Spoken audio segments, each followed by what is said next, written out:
صحیح بخاری اور صحیح مسلم کی حدیث، علی کی مجھ سے وہی نسبت ہے جو ہارون کی موسیٰ کے ساتھ، مگر میرے بعد کوئی نبی نہیں۔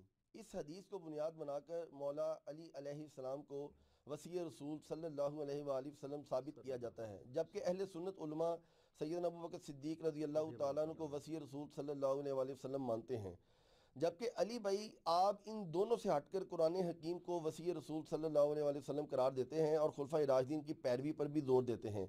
جب وصی رسول صلی اللہ علیہ وآلہ وسلم مولا علی علیہ السلام اور سیدنا ابوبکر صدیق رضی اللہ تعالیٰ عنہ نہیں ہیں بلکہ قرآن ہے، تو خلفائے راشدین کی پیروی کیوں ضروری ہے؟ ہاں جی، پہلی تو بات یہ کہ جو اہل سنت کے حوالے سے انہوں نے لکھا نا کہ یہ اہل سنت کا عمومی تاثر یہ ہے، کیونکہ انہوں نے پبلک میں کچھ اور کہانی کرائی ہوئی ہے۔ ویسے اگر آپ اہل علم، اہل سنت علماء چاہے بریلوی ہوں، دیوبندی ہوں، اہل حدیث ہوں، ان کے پاس بیٹھیں اور ان سے کہیں کہ سیدنا ابوبکر کیا وصی رسول ہیں، تو وہ کبھی نہیں کہیں گے۔ وہ کہتے ہیں خلیفۃ الرسول صلی اللہ علیہ وآلہ وسلم بالاجماع صحابہ کے اجماع کے ساتھ۔ نبی علیہ السلام نے اپنا وصی کسی کو نہیں بنایا۔ مولانا طارق جمیل صاحب حافظہ اللہ نے ایک دفعہ ایک لیکچر میں بات کی تھی، جس کی وجہ سے ان کے خلاف اتنی موٹی کتاب بھی آ چکی ہے کہ یہ گمراہ ہو چکے ہیں۔ انہوں نے کہا تھا کہ اگر کوئی کہتا ہے نا علی کا مرتبہ ابوبکر سے زیادہ ہے تو کوئی حرج نہیں ہے، چاہے آپ ابوبکر کو اوپر لے جائیں یا علی کو اوپر لے جائیں، نمبر پھر بھی آپ 95 سے زیادہ نہیں دے سکتے۔ 100/100 صرف پیغمبر ہو سکتا ہے، غیر پیغمبر کو آپ 95 کہہ سکتے ہیں، تو وہ کہتے ہیں آپ 95 ابوبکر کو دے دیں، 94.5 حضرت علی کو دے دیں، یا ایک کہتا ہے میں 95 حضرت علی کو دیتا ہوں، 94.5 یا 93 جو ہے حضرت ابوبکر کو، اس سے کوئی فرق نہیں پڑتا۔ 100/100 چونکہ پیغمبر کا وصی وہی ہوگا جو 100/100 ہو، تو وہ پیغمبر کا وصی بنی اسرائیل میں تو بخاری مسلم میں آتا ہے کہ بنی اسرائیل کی جو حکومت ہے اور ان کے دینی معاملات پیغمبر کے ہاتھ میں ہوتے تھے، جب وہ فوت ہوتا تھا دوسرے کو ٹرانسفر کر کے جاتا تھا، تو اسی طریقے سے ان کا نظام چلتا تھا۔ حضرت موسیٰ علیہ السلام جاتے وقت حضرت یوشع ابن نون کو بنا کے گئے ہیں، حالانکہ وہ صحابی تھے لیکن بعد میں پیغمبر اللہ نے ان کو بنایا، یعنی وہ اس خلیفہ بننے سے پہلے ان کو پیغمبری دی گئی۔ اور خود ہارون علیہ السلام کو بھی سیدنا موسیٰ علیہ السلام کی سفارش پہ بنایا گیا نا، سورہ طٰہٰ کے اندر موجود ہے نا۔ انہوں نے دعا کی تھی رب اشرح لی صدری ویسر لی امری واحلل عقدۃ من لسانی یفقہوا قولی، اے اللہ میرے لیے میرا سینہ کھول دے اور میرے لیے میرے کاموں کو آسان کر دے، اور میری زبان کی جو گرہ ہے اس کو کھول دے تاکہ لوگ میری بات سمجھ سکیں۔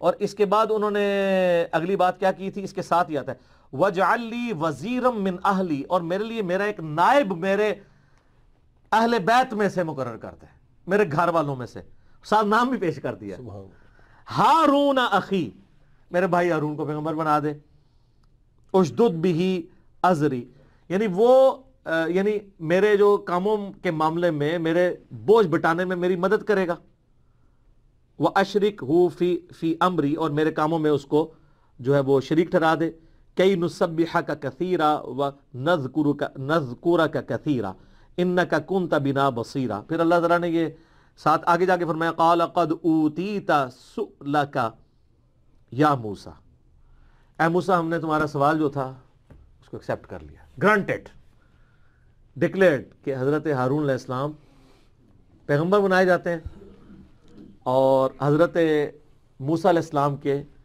یعنی سپورٹر کے طور پہ۔ اب جہاں تک ہمارے محبوب صلی اللہ علیہ وآلہ وسلم کا تعلق ہے، تو اللہ تعالیٰ نے ہمارے محبوب صلی اللہ علیہ وآلہ وسلم کو بھی اس قسم کے سپورٹر دیے ہوئے تھے، جو آپ کے ساتھ شروع میں اٹیچ تھے، ہر وقت آپ کی لیے جان حاضر کرنے کے لیے وہ ہتھیلی پہ رکھ کے بیٹھتے تھے۔ اسی لیے غزوہ تبوک کے موقع پر صحیح بخاری اور مسلم دونوں میں آتا ہے، اور امام بخاری نے حضرت علی کے فضائل کے چیپٹر میں پہلی حدیث یہ لی ہے کہ یہ پہلا اور آخری موقع تھا کہ کسی جنگ میں حضرت علی شریک نہیں تھے نبی علیہ السلام کے ساتھ، تو نبی علیہ السلام نے انہیں کہا کہ پیچھے عورتوں اور بچوں کے اوپر تم خیال رکھو، ظاہر ہے منافقین بھی تھے، خطرہ بھی تھا، تو 30,000 جانثار صحابہ تبوک پہ جا رہے تھے، تو حضرت علی نے رونا شروع کر دیا، تو آپ علیہ السلام نے ان کی دلجوئی کے لیے فرمایا کیا تم اس پہ راضی نہیں ہو کہ تمہاری میرے ساتھ وہی نسبت ہے جو ہارون کی موسیٰ کے ساتھ، مگر میرے بعد نبی نہیں۔ تو غلامت قادیانی دجال کی تو کوئی حیثیت ہی نہیں ہے نا، بے شک۔ مولا علی اگر پیغمبر نہیں، جن کو ڈائریکٹ کہا گیا کہ تم ہارون کی مثل ہو، لیکن آپ دیکھیں آپ علیہ السلام نے ساتھ ہی ایک کانٹا نکال دیا کہ کوئی ہارون کی مثل سمجھ کے مولا علی کے بارے میں نبوت کلیم نہ کر لے. تو اسی کی برکت ہے کہ آج حضرت علی کی شان میں اگر کوئی غلوب بھی کرتا ہے نا تو وہ محمد اور آل محمد کہتا ہے. آج تک کسی شیعہ نے بھی آل علی نہیں کہا, آل محمد کہا ہے. نبی الاسلام کے ساتھ جو نسبت ہے وہ ٹوٹی نہیں ہے. بے شک. پھر حضرت علی کو جو نسبت سیدہ فاطمہ کی وجہ سے حاصل ہے, اسی کی بنیاد کے اوپر حضرت علی کی اس اعتبار سے تعریف بھی کی جاتی ہے. باقی ان کی اپنی جو اسلام کے لیے کنٹریبیوشن ہے وہ اپنی جگہ. تو اس میں تو کوئی شک ہی نہیں ہے کہ سیدنا علی بن ابی طالب رضی اللہ تعالیٰ عنہ کو وہ فضائل و برکات حاصل ہیں جو صحابہ کرام میں کسی اور کے لیے وہ فضائل نہیں آئے. اس سے کسی کو نیچا یا اونچا کرنا مقصد نہیں ہے. یہ امام احمد بن حنبل کا قول صحیح سند کے ساتھ المستدرک الحاکم میں ہے کہ ہم تک جتنی بھی حدیثیں پہنچی ہیں سب سے زیادہ فضائل سیدنا علی کی شان میں.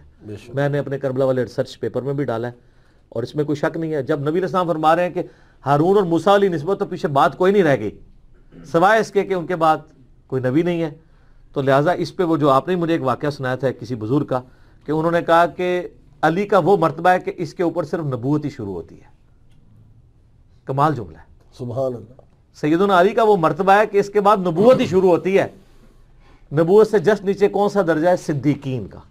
ویسے تو ہم سیدنا ابوبکر کو صدیق کہتے ہیں نا, وہ تو ایک واقعے کی وجہ سے جو معراج کی انہوں نے تصدیق کی تھی, المعجم کے وہی طبرانی کے اندر بھی, وہ تو آپ کا صدیق ٹائٹل ہے. باقی جو یہ جو ایک عہدہ ہے نا صدیقیت کا, یہ تو قیامت تک چلنا ہے نا.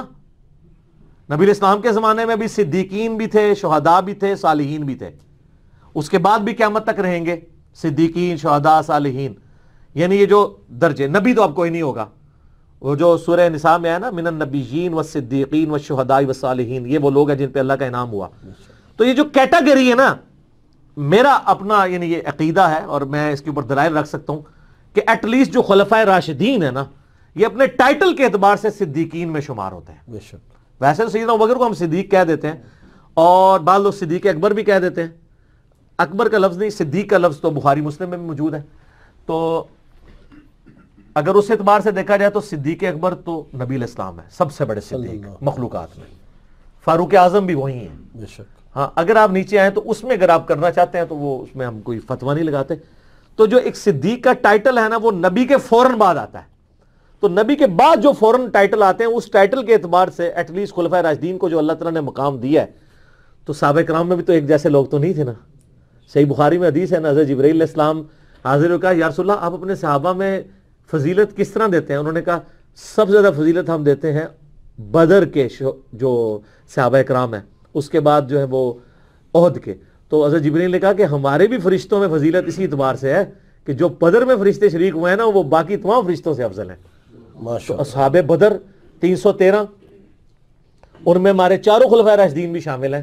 سیدنا عثمان شامل نہیں ہوئے تھے کیونکہ نبی علیہ السلام کی بیٹی جو ہیں وہ بیمار تھی, تو آپ کی اجازت سے وہ ان کی خدمت کر رہے تھے. اس لیے مال غنیمت میں نبی علیہ السلام نے حضرت عثمان کو حصہ دیا تاکہ کوئی بعد میں حضرت عثمان پہ اعتراض نہ کرے کہ جی وہ تو بدری نہیں ہے. تو بدری صحابی تھے.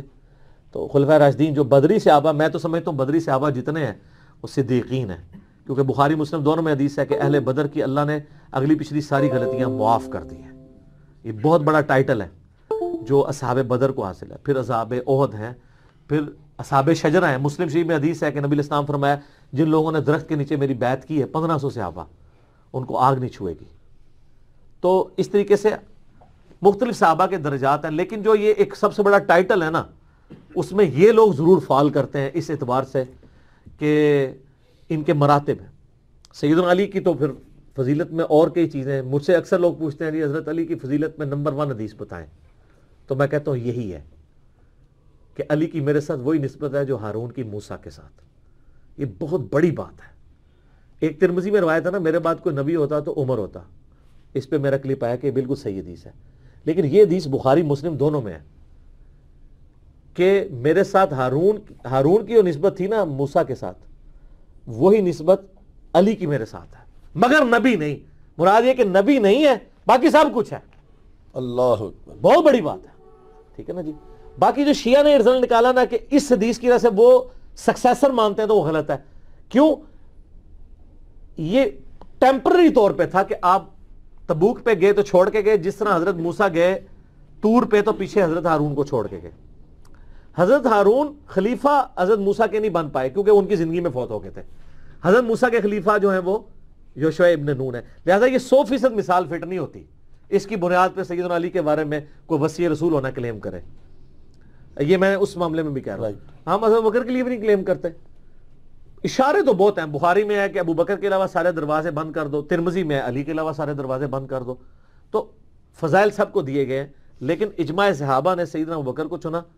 اور میں آپ کو پرسنلی بتاتا ہوں, میں نے 3 گھنٹے کا ایک لیکچر ریکارڈ کروایا, وصی رسول کون ہے اور حدیث قرطاس, وہ قلم والی حدیث جو ہے, تحقیقی جائزہ. اس میں میں نے ثابت کیا کہ اگر نبی علیہ السلام خلیفہ اپنا کسی کو بناتے ہیں نا خود, تو میں آپ کو ویسے ایمانداری سے ایک چیز بتا رہا ہوں, شاید حضرت علی چوتھے خلیفہ بھی نہ ہوتے, کیونکہ آپ کا ایک مزاج تھا. علی آپ کا بچہ تھا, آپ ملوکیت کرنے نہیں آئے تھے, آپ نبی تھے. تو آپ یہ اس طریقے سے معاملات کو نہیں کرنا چاہتے تھے. اور یہ میں اپنی طرف سے نہیں کہہ رہا, یہ بخاری میں الفاظ ہیں. عباس ابن عبد المطلب کہتے ہیں کہ علی مجھے نہیں لگتا حضور اس مرض سے بچ پائیں گے, تو آؤ ان سے جا کے خلافت ڈیمانڈ کر لیتے ہیں. تو حضرت علی نے کہا کہ اگر رسول اللہ نے انکار کیا تو ان کی امت کبھی بھی بنو ہاشم کو خلیفہ نہیں چنے گی. یہ حضرت علی کو بھی پتا تھا کہ حضور علیہ السلام فوراً انکار کر دیں گے. آپ یہ نہیں چاہتے تھے.